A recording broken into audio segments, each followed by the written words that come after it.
പ്രിയമുള്ള മാതാപിതാക്കളെ, സഹോദരി സഹോദരങ്ങളെ, പ്രിയ കുട്ടികളെ, ഏവർക്കും ഉയർപ്പ് തിരുനാളിന്റെ മംഗളങ്ങൾ ഏറെ സ്നേഹപൂർവ്വം ആശംസിക്കുകയും ഉദ്ധിതനായ ഈശോ നിങ്ങളെയും നിങ്ങളുടെ കുടുംബാംഗങ്ങളെയും സമൃദ്ധമായി അനുഗ്രഹിക്കുകയും ചെയ്യട്ടെ എന്ന് പ്രാർത്ഥിക്കുകയും ചെയ്യുന്നു. റേഡിയേഷൻ ചികിത്സയ്ക്കുള്ള യുറേനിയം കണ്ടുപിടിച്ച ആളാണ് മാഡം ക്യൂറി. അദ്ദേഹത്തിന്റെ ഭർത്താവ് പിയറെ ക്യൂറി 1906 മരണമടയുകയുണ്ടായി.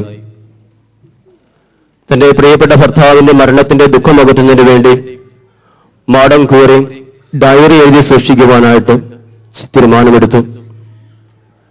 ഡയറിയില്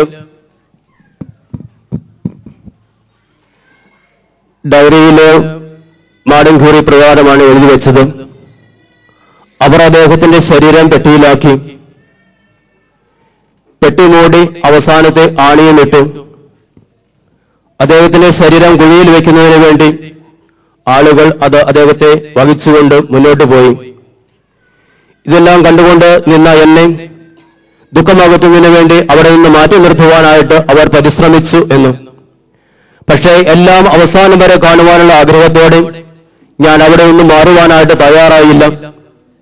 എല്ലാം അവസാനം വരെ ഞാൻ നോക്കിക്കൊണ്ടു. അവർ അദ്ദേഹത്തിന്റെ പെട്ടി കുഴിയിലാക്കി മണ്ണിട്ട് മൂടി മുകളില് പുഷ്പങ്ങൾ കൊണ്ട് ആ പ്രദേശം അലങ്കരിച്ചു. അദ്ദേഹം അവസാനത്തെ നിദ്രയിൽ ആണ്ടു. ഇപ്രകാരമാണ് അവള് തന്റെ ഡയറിയിൽ എഴുതി വെച്ചത്. ചരിത്രത്തിന്റെ കാഴ്ചപ്പാടുകൾ നോക്കുമ്പോഴും ബുദ്ധിയിലൂടെ നോക്കുമ്പോഴൊക്കെ ഒരു പക്ഷേ നമുക്ക് തോന്നാം അദ്ദേഹത്തിന്റെ അവസാനത്തെ നിദ്രയായിരുന്നുവെന്ന്. ചരിത്രത്തിന്റെ ഉത്തരവും അപ്രകാരമായിരിക്കാം. എന്നാൽ ഇന്ന് ഈശോയുടെ ഉയർപ്പ് തിരുനാൾ നാം ആഘോഷിക്കുമ്പോഴും ഉദ്ധിതനായ ഈശോ നമ്മെ മറ്റൊരു വലിയ സത്യം പഠിപ്പിക്കുകയാണ്. മരണത്തിന് അപ്പുറത്തേക്ക് നമുക്കൊക്കെ ഒരു ജീവിതമുണ്ട് എന്ന്.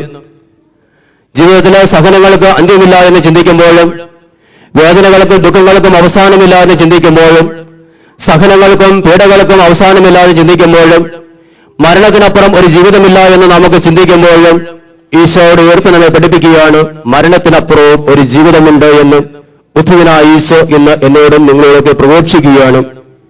ഈ വിശ്വാസം ദൈവസന്നിധിയിൽ ഏറ്റുപറഞ്ഞ് പ്രാർത്ഥിക്കുന്നതിന് വേണ്ടിയാണ് നാം ഓരോരുത്തരും ഈ ദേവാലയത്തില് തമ്പുരാന്റെ സന്നിധിയിൽ ഒരുമിച്ച് ചേർന്നിരിക്കുക. ഇന്ന് നാം ഉയർപ്പ് തിരുനാൾ ആഘോഷിക്കുകയാണ്. എല്ലാ വർഷവും ഉയർപ്പ് തിരുനാൾ നമ്മളൊക്കെ ആഘോഷിക്കാറുണ്ട്, അല്ലെങ്കിൽ ഈസ്റ്റർ ഞായർ ആഘോഷിക്കാറുണ്ട്. എപ്പോഴെങ്കിലും നമ്മൾ ചിന്തിച്ചിട്ടുണ്ട് എന്താണ് ഉയർപ്പ് അല്ലെങ്കിൽ ഉത്ഥാനം എന്ന് പറയുന്നത് എന്താണ് എന്ന്? എന്തായിരിക്കും ഉത്ഥാനം അല്ലെങ്കിൽ ഉയർപ്പ് എന്തായിരിക്കും? ഈശോ മരണത്തിൽ നിന്ന് ഉയർത്തെഴുന്നേറ്റതിന്റെ അല്ലെങ്കിൽ മൃതാവസ്ഥയിൽ നിന്ന് ജീവനുള്ള അവസ്ഥയിലേക്ക് കടന്നു വന്നതാണ് ഉയർപ്പ് തിരുനാൾ എന്ന് നാം വിശ്വസിക്കുന്നു. എന്നാൽ ഈശോയുടെ ഉയർപ്പ് തിരുനാൾ നാം ആഘോഷിക്കുമ്പോഴും ഈ ഉയർപ്പ് നടക്കേണ്ടത് നമ്മുടെ ഓരോരുത്തരുടെയും വ്യക്തിപരമായ ജീവിതത്തിലാണ്. ഉത്ഥാനം എന്ന് പറയുക ആയിരിക്കുന്ന അവസ്ഥയിൽ നിന്നും അല്പം കൂടി മെച്ചപ്പെട്ട ഒരവസ്ഥയിലേക്കുള്ള ഒരു കടന്നുപോക്കാണ്, അല്ലെങ്കിൽ മെച്ചപ്പെട്ട അവസ്ഥയിലേക്കുള്ള ഒരു വളർച്ചയാണ് ഉയർപ്പ് അല്ലെങ്കിൽ ഉത്ഥാനം എന്ന് നമുക്ക് പറയുവാനായിട്ട് സാധിക്കും. ഇരിക്കുന്നവൻ എഴുന്നേൽക്കുമ്പോൾ അതൊരു ഉയർത്തെഴുന്നേൽപ്പാണ്, അല്ലെങ്കിൽ ഒരു ഉണർന്നെഴുന്നേൽപ്പാണ്. നടക്കുന്നവൻ ഓടുമ്പോൾ അതൊരു ഉത്ഥാനമാണ്, ഒരു ഉണർന്നെഴുന്നേൽപ്പാണ്. അപകടം പറ്റി ആശുപത്രിയിൽ കഴിയുന്നൊരു വ്യക്തി അവന്റെ രോഗാവസ്ഥയിൽ നിന്ന് സുഖം പ്രാപിക്കുമ്പോൾ അതൊരു ഉയർത്ത് എഴുന്നേൽപ്പാണ്. രോഗികളെയൊക്കെ ആശുപത്രിയിലാക്കി കഴിയുമ്പോൾ നമ്മൾ ചോദിക്കും എങ്ങനെയുണ്ട് എന്ന്. ചിലപ്പോൾ പറയും മെച്ചപ്പെട്ടു തുടങ്ങി, അല്ലെങ്കിൽ അല്പം കൂടെ ഭേദപ്പെട്ട അവസ്ഥ കൈവന്നു തുടങ്ങി എന്നും. ചിലപ്പോൾ പറയും അവസ്ഥ മോശമായി എന്നും. മോശമായി എന്ന് പറയുന്ന അവസ്ഥ ഉയർപ്പല്ല, അതൊരു പരാജയമാണ്. അത് ജീവിതത്തിലെ താഴേക്ക് പോകുന്ന ഒരു അവസ്ഥയാണ്. എന്നാൽ അവസ്ഥ മെച്ചപ്പെട്ടു തുടങ്ങി എന്ന് പറയുന്നത് ഒരു ഉണർന്നെഴുന്നേൽപ്പാണ്, ഒരു പുതിയ ജീവിതത്തിലേക്ക് അല്ലെങ്കിൽ ആയിരിക്കുന്ന അവസ്ഥയിൽ നിന്നും അല്പം കൂടി മെച്ചപ്പെട്ട അവസ്ഥയിലേക്ക് കടന്നു വരുന്നതിന്റെ അടയാളമാണ്. ഇതാണ് ഉയർപ്പ് എന്ന് പറയുക. ഈ ഒരു അവസ്ഥയാണ് നമ്മുടെയൊക്കെ ജീവിതത്തിൽ ഉയർപ്പ് തിരുനാൾ ആഘോഷിക്കുമ്പോൾ പ്രത്യേകിച്ച് ഒരു ക്രിസ്ത്യാനിയുടെ ജീവിതത്തിൽ സംഭവിക്കേണ്ടത്. ആയിരിക്കുന്ന അവസ്ഥയിൽ നിന്നും ഒരുപക്ഷെ ആയിരിക്കുന്ന അവസ്ഥ നല്ലതായിരിക്കാം, മോശമായിരിക്കാം. നല്ലതാണെങ്കിൽ അല്പം കൂടി മെച്ചപ്പെട്ട ഒരവസ്ഥയിലേക്ക് കടന്നു വരിക, മോശമാണെങ്കിൽ ആ മോശമായ അവസ്ഥയിൽ നിന്ന് നല്ല അവസ്ഥയിലേക്ക് കടന്നു വരിക. ഇതാണ് നമ്മുടെയൊക്കെ ജീവിതത്തിൽ സംഭവിക്കേണ്ട ഉത്ഥാനമെന്ന് ഈശോയുടെ ഉയർപ്പ് തിരുനാൾ ആഘോഷിക്കുമ്പോൾ ഈശോ നമ്മെ ആഹ്വാനം ചെയ്യുകയാണ്, അല്ലെങ്കിൽ നമ്മുടെ മുമ്പിൽ വെല്ലുവിളി ഉയർത്തുകയാണ്. വിശുദ്ധ മത്തായിയുടെ സുവിശേഷത്തിലേക്ക് കടന്നു പോകുമ്പോഴും ഒരു ചെറുപ്പക്കാരൻ ഈശോയെ സമീപിക്കുന്ന ഒരു ചിത്രം വളരെ മനോഹരമായിട്ട് സുവിശേഷകൻ അവതരിപ്പിക്കുന്നുണ്ട്. ചെറുപ്പക്കാരൻ ഈശോയുടെ മുമ്പിൽ കടന്നു വന്നിട്ട് ഈശോയോട് ചോദിക്കുന്ന ഇപ്രകാരമാണ്: നിത്യജീവൻ അവകാശമാക്കുവാനായിട്ട് ഞാൻ എന്ത് ചെയ്യണമെന്ന്. നിത്യജീവൻ അവകാശമാക്കുവാനായിട്ട് ഞാൻ എന്ത് ചെയ്യണമെന്നുള്ള ചോദ്യവുമായിട്ട് ചെറുപ്പക്കാരൻ കടന്നു വരുമ്പോൾ അവനോട് മൂന്ന് കാര്യങ്ങൾ ഈശോ അവനോട് പറഞ്ഞു കൊടുക്കുകയാണ്. ഒന്ന്, നീ ജീവിതത്തിൽ കരുണ കാണിക്കുക. രണ്ട്, ജീവിതത്തിൽ നീതി പ്രവർത്തിക്കുക. മൂന്നാമതായിട്ട് നിന്റെ ദൈവമായ കർത്താവിനെ പൂർണ്ണ ഹൃദയത്തോടും പൂർണ്ണ മനസ്സോടും പൂർണ്ണ ആത്മാവോടും സർവശക്തിയോടും കൂടി സ്നേഹിക്കുക എന്ന്. ഉയർപ്പ് എന്ന് പറയുക ഞാൻ ആദ്യമേ സൂചിപ്പിച്ചു, മൃതമായ അവസ്ഥയിൽ നിന്നും ജീവനുള്ള അവസ്ഥയിലേക്ക് കടന്നു വരുന്ന ഒരു പ്രക്രിയയാണ് എന്നും. അപ്പോൾ മൃതമായ ഒരവസ്ഥയിലേക്ക് ജീവനുള്ള അവസ്ഥയിലേക്ക് കടന്നു വരണമെങ്കിൽ ജീവിതത്തിലെ 3 കാര്യങ്ങൾ ചെയ്യുവാനായിട്ട് തമ്പുരാൻ ചെറുപ്പക്കാരനോട് ആവശ്യപ്പെടുന്നു. കരുണ കാണിക്കുക, നീതി പ്രവർത്തിക്കുക, ദൈവമായ കർത്താവിനെ പൂർണ്ണ ഹൃദയത്തോടും പൂർണ്ണ മനസ്സോടും പൂർണ്ണ ആത്മാവോടും കൂടെ സ്നേഹിക്കുക എന്നും. പ്രിയമുള്ളവരെ, നമ്മുടെയൊക്കെ അനുദിന ജീവിതത്തിൽ ഈ 3 കാര്യങ്ങളെ ഞാനും നിങ്ങളൊക്കെ അനുവർത്തിക്കുവാൻ പ്രാവർത്തികമാക്കുവാനായിട്ട് ആരംഭിക്കുമ്പോഴാണ് എന്റെയും നിങ്ങളുടെയും ജീവിതത്തിൽ യഥാർത്ഥത്തിലുള്ള ജീവന്റെ അനുഭവം സംജാതമാവുക. അവിടെയാണ് ഈശോയുടെ ഉയർപ്പ് പെരുന്നാൾ നമ്മുടെയൊക്കെ ജീവിതത്തിൽ ആഘോഷിക്കുന്നതിന് കൂടുതൽ പ്രസക്തി ഉണ്ടാവുക. എന്താ നീതി പ്രവർത്തിക്കുക എന്ന് പറഞ്ഞാൽ കർത്താവ് ഉദ്ദേശിക്കുക? സങ്കീർത്തകൻ 15-ാം അധ്യായത്തിലെ സങ്കീർത്തകൻ പഠിപ്പിക്കുന്നുണ്ട്, ഹൃദയത്തിൽ സത്യമുള്ളവനും നാവ് കൊണ്ട് വഞ്ചിക്കാത്തവനും സഹോദരനോട് ജന്മ ചെയ്യാത്തവനും അയൽക്കാരനെതിരായി ദുഷ്പ്രേരണ നൽകാത്തവനും ഇങ്ങനെയൊക്കെ ജീവിക്കുന്നതാണ് നീതി പ്രവർത്തിക്കുന്നതിനെന്നും നമുക്ക് ദൈവസന്നിധിയിൽ ചിന്തിക്കാം. സഹോദരനോട് ജന്മ ചെയ്യാത്തവൻ, ദുഷ്പ്രേരണ നൽകാത്തവൻ, മറ്റുള്ളവനെ കുറിച്ച് കുറ്റം പറയാത്തവൻ ഇങ്ങനെയൊക്കെ ജീവിക്കുമ്പോൾ ഞാൻ ദൈവസന്നിധിയിൽ നീതിമാനാണ് എന്നും. രണ്ടാമതായിട്ട് ഈശോ ചെറുപ്പക്കാരനെ പഠിപ്പിക്കുന്നു, നീ കരുണ കാണിക്കുക എന്നും. എന്താ ഈശോ പറയുന്ന പ്രകാരമാണ്, എന്റെ പിതാവ് കരുണയുള്ളവനായിരിക്കുന്നത് പോലെ നിങ്ങളും കരുണയുള്ളവരായിരിക്കുമെന്നും. എന്താ ദൈവത്തിന്റെ കരുണ എന്ന് പറയുക? സുവിശേഷം പഠിപ്പിക്കുക. ദൈവത്തിന്റെ കരുണ എന്ന് പറയുക നീതിമാന്റെ മേലും നീതിരഹിതന്റെ മേലും മഴ പെയ്യിപ്പിക്കുന്നതും ദുഷ്ടന്റെയും പാപിയുടെയും മേല് സൂര്യൻ ഉദിപ്പിക്കുന്നതും ഇതൊക്കെയാണ് ദൈവത്തിന്റെ കരുണ എന്ന് പറയുക. യാതൊരു തിരിച്ചു വ്യത്യാസവുമില്ലാതെ തന്നെ സമീപിക്കുന്നവർക്കെല്ലാം തന്നെ അനുഗമിക്കുന്നവർക്കെല്ലാം ഒരുപോലെ നീതി നടത്തി കൊടുക്കുകയും അവനെയെല്ലാം ഒരുപോലെ സ്നേഹിക്കുകയും അവനായിരിക്കുന്ന അവസ്ഥയിൽ അവനെ അംഗീകരിക്കുകയും ഉൾക്കൊള്ളുകയും സ്നേഹിക്കുകയും ചെയ്യുന്നതാണ് ദൈവത്തിന്റെ കരുണ എന്ന് പറയുക. ഇതാണ് നമ്മുടെയും അനുദിന ജീവിതത്തിൽ പ്രാർത്ഥനമാക്കേണ്ടത്. സഹോദരങ്ങളെ, സഹജീവികളെ, കുടുംബത്തിലുള്ളവരെയൊക്കെ ആയിരിക്കുന്ന അവസ്ഥയിൽ സ്നേഹിക്കുവാനും അംഗീകരിക്കുവാനും അവനോട് സ്നേഹത്തോടെ പെരുമാറുവാനൊക്കെ സാധിക്കുമ്പോഴാണ് തമ്പുരാന്റെ കരുണ ജീവിതത്തിൽ പ്രാർത്ഥനമാക്കുന്ന വ്യക്തികളായി മാറുവാൻ നമുക്ക് സാധിക്കുക. മൂന്നാമത്തെ കാര്യം, നിന്റെ ദൈവമായ കർത്താവിനെ പൂർണ്ണ ഹൃദയത്തോടും പൂർണ്ണ ആത്മാവോടും കൂടെ സ്നേഹിക്കുക എന്ന് ഈശോ പഠിപ്പിക്കുന്നു. പഴയ നിയമത്തിലെ നിയമാവർത്തന പുസ്തകം 5-ാം അധ്യായത്തിലും ഇസ്രായേലിനോട് ദൈവമായ കർത്താവ് അരുളി ചെയ്യുന്നുണ്ട്, ഇസ്രായേലെ കേൾക്കുക, നിന്റെ ജീവിതത്തിലെ സുപ്രധാനമായ കൽപ്പന ഇതാണ്, നിന്റെ ദൈവമായ കർത്താവിനെ പൂർണ്ണ ഹൃദയത്തോടും പൂർണ്ണ ആത്മാവോടും കൂടെ സ്നേഹിക്കണമെന്നും. ഈ കൽപ്പന നീ പഠിക്കുകയും നിന്റെ വീടിന്റെ കട്ടിലപ്പടിയിന്മേൽ എഴുതി വയ്ക്കുകയും നിന്റെ തലമുറകളെയും മക്കളെയും പഠിപ്പിക്കുകയും ചെയ്യണമെന്നാണ് അവിടെ ദൈവമായ കർത്താവ് വചനത്തിൽ പഠിപ്പിക്കുക. പ്രിയമുള്ളവരെ, നമ്മുടെ ഈ വിശ്വാസ ജീവിതത്തിൽ ദൈവമായ കർത്താവിനെ നമ്മൾ പൂർണ്ണ ഹൃദയത്തോടെ സ്നേഹിക്കുവാനും ഏറ്റുപറയുവാനും തയ്യാറാകുമ്പോഴും ഞാൻ ഏറ്റുപറയുന്ന സ്നേഹം, ഞാൻ വിശ്വസിക്കുന്ന ദൈവസ്നേഹം നമ്മുടെ മക്കളിലേക്കും തലമുറകളിലേക്കും പകർന്നു കൊടുക്കുവാനൊക്കെ തയ്യാറാകുമ്പോഴാണ് ഇപ്രകാരം തമ്പുരാൻ ഉദ്ദേശിക്കുന്ന രീതിയിൽ ദൈവത്തെ സ്നേഹിക്കുന്ന ഒരു വ്യക്തിയായി മാറുവാൻ എനിക്ക് സാധിക്കുക. ജീവിതത്തിൽ നമുക്ക് ഒത്തിരിയേറെ കാര്യങ്ങളെ സ്നേഹിക്കുന്നവരാണ്. ആരോഗ്യത്തെ സ്നേഹിക്കുന്നു, സൗന്ദര്യത്തെ സ്നേഹിക്കും, സമ്പത്തിനെ സ്നേഹിക്കും, സ്ഥാനമാനങ്ങളെ സ്നേഹിക്കും, അധികാരത്തെ സ്നേഹിക്കും. ഇങ്ങനെ ഒത്തിരിയേറെ കാര്യങ്ങളെ നമ്മളൊക്കെ സ്നേഹിക്കുകയും അവയെല്ലാം വിലപ്പെട്ടതാണ് എന്ന് കരുതിക്കൊണ്ട് മുന്നോട്ട് പോവുകയും ചെയ്യുന്നവർ നമ്മൾ ഓരോരുത്തരും. ഇതൊക്കെ നമ്മളെ സ്നേഹിക്കുകയും അംഗീകരിക്കുകയും ചെയ്യുമ്പോൾ അതോടൊപ്പം തന്നെ ദൈവത്തെ സ്നേഹിക്കുന്നതിലും തമ്പുരാനോട് നമ്മളെ സൃഷ്ടിച്ച് പരിപാലിച്ച് മുന്നോട്ട് നയിക്കുന്ന ദൈവത്തെ അംഗീകരിക്കുന്നതിലും ആ ദൈവത്തിന്റെ വിശ്വാസം ഏറ്റുപറയുന്നതിന് ഞാനും നിങ്ങളൊക്കെ എത്രമാത്രം ശ്രദ്ധിക്കുന്നു എന്നുള്ളതാണ് ഈ ഉയർപ്പ് ഞായറാഴ്ച നമ്മളൊക്കെ ചിന്താവിഷയമാക്കേണ്ടത്. തമ്പുരാനെ സ്നേഹിക്കാതെ തമ്പുരാനിലെ വിശ്വാസം ഏറ്റുപറയാതെ മറ്റെന്തിനെ സ്നേഹിച്ചാലും തമ്പുരാൻ പറയും, ഈ ജനം അത്തരം കൊണ്ട് എന്നെ ബഹുമാനിക്കുന്നു, എന്നാൽ ഇവരുടെ ഹൃദയം എന്നിൽ നിന്ന് അകലെയാണ് എന്നും. ഇപ്രകാരം അത്തരം കൊണ്ട് മാത്രം തമ്പുരാനെ സ്നേഹിക്കുകയും ഹൃദയം ദൈവത്തിൽ നിന്ന് അകന്നിരിക്കുകയും ചെയ്യുന്ന ഒരു കൂട്ടം ആളുകൾ ഈശോയെ സമീപിക്കുമ്പോൾ ഈശോ പറയുന്നുണ്ട്, നിങ്ങൾ എവിടെ നിന്നാണെന്ന് ഞാൻ അറിയുന്നില്ല, അതുകൊണ്ട് അനീതി പ്രവർത്തിക്കുന്ന നിങ്ങൾ എന്നിൽ നിന്ന് അകന്നു പോകുമെന്നാണ് ഈശോ പറയുക.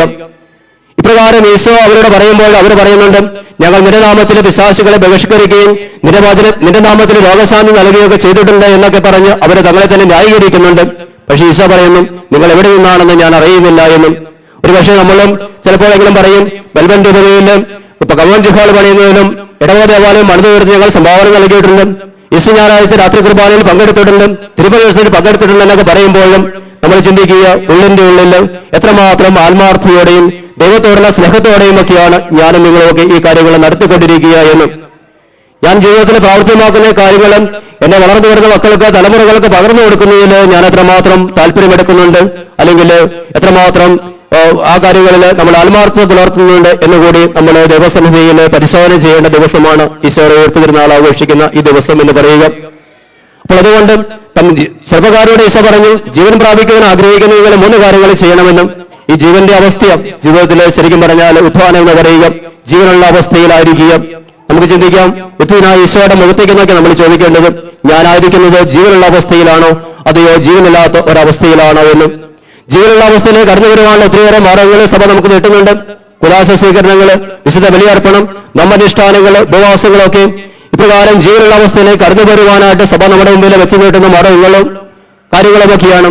ഈ കാര്യങ്ങളൊക്കെ ഞാൻ ആത്മാർത്ഥതയോടെ അനുഷ്ഠിക്കുമ്പോഴും ഇവയൊക്കെ എന്റെ ജീവിതത്തിന്റെ ആത്മീയ ജീവിതത്തിന്റെ പരിപോഷണത്തിനും വിശ്വാസത്തിന്റെ വളർച്ചയ്ക്ക് ഉതകുന്നതുമായിട്ടുള്ള കാര്യങ്ങളാണ് എന്ന ബോധ്യത്തോടുകൂടി അവയൊക്കെ സ്വീകരിക്കുവാനും അവയെ മനസ്സിലാക്കുവാനൊക്കെ സാധിക്കുമ്പോഴാണ് ഈ ഒരു ജീവന്റെ അവസ്ഥയിലേക്ക് കടന്നു വരാൻ നമുക്ക് സാധിക്കുക. പത്താം സുവിശേഷ പഞ്ചായത്ത് ഈശോ പഠിപ്പിക്കുന്നുണ്ടല്ലോ, നിങ്ങൾ ലോകത്തിന്റെ പ്രകാശമാണ്, മലമുകളിൽ പണിത് ഉയർത്തപ്പെട്ട പട്ടണത്തെ മറച്ചു വയ്ക്കുക സാധ്യമല്ല എന്ന്. അപ്പോൾ നമ്മളൊക്കെ ഈശോ പറയുന്നത്, നിങ്ങൾ ലോകത്തിന്റെ പ്രകാശമാണ്, മലമുകളിൽ പണിത് ഉയർത്തപ്പെട്ട പട്ടണമാണ്, അതിനെ മറച്ചു വയ്ക്കുവാൻ സാധ്യമല്ല എന്ന്. നമ്മുടെയൊക്കെ വീട്ടിൽ ആയിരിക്കുമ്പോൾ, അല്ലെങ്കിൽ നമ്മുടെയൊക്കെ ഭവനങ്ങളിലായിരിക്കുമ്പോൾ, നമ്മുടെ ജീവിത പങ്കാളികൾക്കും അല്ലെങ്കിൽ മക്കൾക്കൊക്കെ നമ്മെ നോക്കി, കുടുംബനാഥിയൊക്കെ നോക്കി, ഇവരാണ് കുടുംബത്തിന്റെ പീഠങ്ങളിലിരിക്കുന്ന വ്യക്തികളെന്ന് മനസ്സിലാക്കിക്കൊണ്ട് ആ പീഠത്തിലിരിക്കുന്നവരിൽ നിന്ന് വെളിച്ചം സ്വീകരിച്ചുകൊണ്ട് തങ്ങളുടെ വിശ്വാസ ജീവിതം മുന്നോട്ട് കൊണ്ടുപോകുവാനായിട്ട് തലമുറകൾക്കും മക്കൾക്കൊക്കെ സാധിക്കുന്നുണ്ടെങ്കിൽ നമ്മളൊക്കെ വിശ്വാസ ജീവിതത്തിൽ ആഴപ്പെട്ട ജീവിതം നയിക്കുന്നവരാണ് എന്ന് തമ്പുരാന്റെ സന്നിധിയിൽ അഭിമാനിക്കുവാനായിട്ട് നമുക്ക് ഓരോരുത്തർക്കും സാധിക്കും. നമുക്ക് ആത്മശോധന ചെയ്യാം. തീർച്ചയായിട്ടും പോരായ്മകളോ പാഴ്ചകളൊക്കെ ജീവിതത്തിൽ ഉണ്ടാകാം. ഈ ദിവസങ്ങളിലൊക്കെ നമ്മൾ ഉയർപ്പ് പെരുന്നാൾ ആഘോഷിക്കുവാനുള്ള ഒരുക്കത്തിലായിരുന്നു. നീണ്ട 50 ദിവസങ്ങൾ നോമ്പ് നോക്കി, ഉപവാസം അനുഷ്ഠിച്ച്, ബലിയിൽ പങ്കെടുത്ത്, പ്രാർത്ഥിച്ചു, കുംസാരിച്ചൊരുങ്ങി, ഭാവസാഹചര്യങ്ങളൊക്കെ ജീവിതത്തിൽ നിന്ന് മാറ്റിയെടുത്തുകൊണ്ട് കൂടുതൽ നന്മയുടേതായ ജീവിതം നയിച്ച് ദൈവിക ജീവനിലെ പരിപുഷ്ടി പ്രാപിച്ചുകൊണ്ട് ഇവിടെ ആയിരിക്കുകയാണ്. ഇന്നത്തെ തിരുവചന വായനയിൽ യെശയ്യാ പുസ്തകം വായിച്ചുകൊണ്ടും കർത്താവിന്റെ പ്രകാശം നിർമ്മയിൽ ഉദിച്ചിരിക്കുന്നു, ഉണർന്ന് പ്രശോഭിക്കുക എന്ന്. അപ്പോൾ ഇങ്ങനെയുള്ള കാര്യങ്ങളൊക്കെ ആത്മീയമായിട്ടുള്ള കാര്യങ്ങളൊക്കെ ചെയ്യുമ്പോൾ കർത്താവിന്റെ പ്രകാശമാണ് നമ്മളിൽ ഉദിക്കുക. അങ്ങനെ കർത്താവിന്റെ പ്രകാശം എന്നിൽ നിങ്ങൾക്ക് ഉദിക്കുമ്പോൾ നമ്മളൊക്കെ ഉണർന്ന് പ്രശോഭിക്കേണ്ടവരാണ്. ദൈവസ്നേഹവും നിങ്ങൾ ലോകത്തിന്റെ പ്രകാശമാണെന്ന് ഈശോ പഠിപ്പിക്കുമ്പോഴും ആ പ്രകാശത്തിൽ മറ്റുള്ളവർക്ക് പകർന്നു കൊടുക്കേണ്ട വ്യക്തികളാണ് നമ്മൾ ഓരോരുത്തരും എന്ന് നമ്മൾ മനസ്സിലാക്കണം. ഇങ്ങനെ മറ്റുള്ളവർക്ക് പ്രകാശരശ്മികളെ പകർന്നു കൊടുക്കുമ്പോഴും ഞാൻ നടന്നു നീങ്ങുന്ന പ്രകാശത്തിന്റെ പാതയിലൂടെ മറ്റുള്ളവരെയും നയിക്കുവാനും നമ്മൾ തയ്യാറെടുക്കുമ്പോഴൊക്കെയാണ് കർത്താവിന്റെ വചനം നമ്മുടെയൊക്കെ ജീവിതത്തിൽ അനർത്ഥമാവുക. ഈ ദിവസങ്ങളിൽ നമ്മൾ നോക്കിയ നോമ്പ് ഉപവാസമൊക്കെ ആത്മീയ ജീവിതത്തിൽ അല്പം കൂടി മെച്ചപ്പെട്ടൊരവസ്ഥയിൽ കടന്നു വരുവാനായിട്ട് നമ്മെ സഹായിക്കുമ്പോഴാണ് ജീവിതത്തിൽ ഉണർവ് പ്രാപിക്കുക. അപ്പോൾ ഇന്ന് ഈസ്റ്റർ ആഘോഷം, ഈ വിശുദ്ധ ബലിയിൽ പങ്കെടുത്തതിനു ശേഷം നമ്മളൊക്കെ ഭവനങ്ങളിലേക്ക് പോകുമ്പോഴും ഇങ്ങോട്ട് പോകുന്നതിനേക്കാളും അല്പം കൂടി മെച്ചപ്പെട്ടൊരവസ്ഥയിലേക്ക് കുടുംബത്തിലേക്ക് ചെല്ലുമ്പോഴും കുടുംബനാഥൻ അല്ലെങ്കിൽ ഭർത്താവ് ഇന്നത്തെ അവസ്ഥയിൽ നിന്ന് മെച്ചപ്പെട്ട അവസ്ഥയിൽ നാളെ മുതൽ ജീവിക്കുമ്പോഴും, ഭാര്യ ഇന്നത്തെ അവസ്ഥയിൽ നിന്ന് മെച്ചപ്പെട്ടൊരവസ്ഥയിൽ നാളെ ജീവിക്കുമ്പോഴും, മക്കളെ ഇന്നത്തെ അവസ്ഥയിൽ നിന്ന് സാഹചര്യത്തിൽ നിന്ന് മെച്ചപ്പെട്ടൊരവസ്ഥയിൽ നാളെ ജീവിക്കുമ്പോഴും, മാതാപിതാക്കന്മാർ മക്കളുടെ മുമ്പിൽ ഇന്നത്തെ അവസ്ഥയിൽ നിന്ന് മെച്ചപ്പെട്ട അവസ്ഥയിലേക്ക് കടന്നു വരുമ്പോഴും അവിടെയാണ് ദുശീലങ്ങളിൽ നിന്നും പാപങ്ങളിൽ നിന്നൊക്കെ മോചനം നേടി പുതിയൊരു ജീവന്റെ അനുഭവത്തിലേക്ക് ഉയർത്തെഴുന്നേറ്റ വ്യക്തികളായി മാറുവാൻ നമുക്ക് സാധിക്കുക. തമ്പുരാൻ നമ്മളിൽ നിന്ന് ആവശ്യപ്പെടുന്നതും അതുതന്നെയാണ്. ജീവിതത്തിലെ ആയിരിക്കുന്ന അവസ്ഥകളിൽ നിന്ന് മെച്ചപ്പെട്ടൊരവസ്ഥയിലേക്ക് കടന്നു വരിക.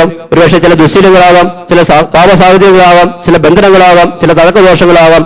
ഇവയെല്ലാം ഉപേക്ഷിച്ചുകൊണ്ടും കർത്താവിന്റെ സന്നിധിയിൽ നമ്മുടെ ജീവിതത്തെ ആയിരിക്കുന്ന അവസ്ഥയിൽ സമർപ്പിച്ചുകൊണ്ടും ഒരു ഉണർന്നെഴുന്നേൽപ്പിന്, ഒരു ഉയർത്തെഴുന്നേൽപ്പിന് നാം നമ്മെ തന്നെ വിധേയമാക്കുമ്പോഴാണ് ഈ ഉയർപ്പ് നമ്മുടെയും ജീവിതത്തിൽ സാധിക്കുക. നമുക്ക് ദൈവസന്നിധിയെ ബലിയർപ്പിക്കുമ്പോഴും ഉത്ഥിതനായ ഈശോയുടെ സന്നിധിയിൽ പ്രാർത്ഥിക്കാം. മരണത്തെ പരാജയപ്പെടുത്തി, പാപത്തെ പരാജയപ്പെടുത്തി ഉത്ഥിതനായ ഈശോയെ ഞങ്ങളുടെയും ജീവിതത്തിലെ തിന്മയുടെ ദുശീലങ്ങളെ പരാജയപ്പെടുത്തി ഒരു ഉണർന്നെഴുന്നേൽപ്പിന്റെ ഒരു ഉത്ഥിത ജീവിതം നയിക്കുവാൻ നമ്മുടെ കൃപ നൽകി ഞങ്ങൾ ഓരോരുത്തരെയും അനുഗ്രഹിക്കണമേ എന്ന് ഉത്ഥിതനായ ഈശോ നമ്മെ ഓരോരുത്തരെയും സമർത്ഥമായി അനുഗ്രഹിക്കട്ടെ. പിതാവിന്റെയും പുത്രന്റെയും പരിശുദ്ധാത്മാവിന്റെയും നാമത്തിൽ ആമേൻ.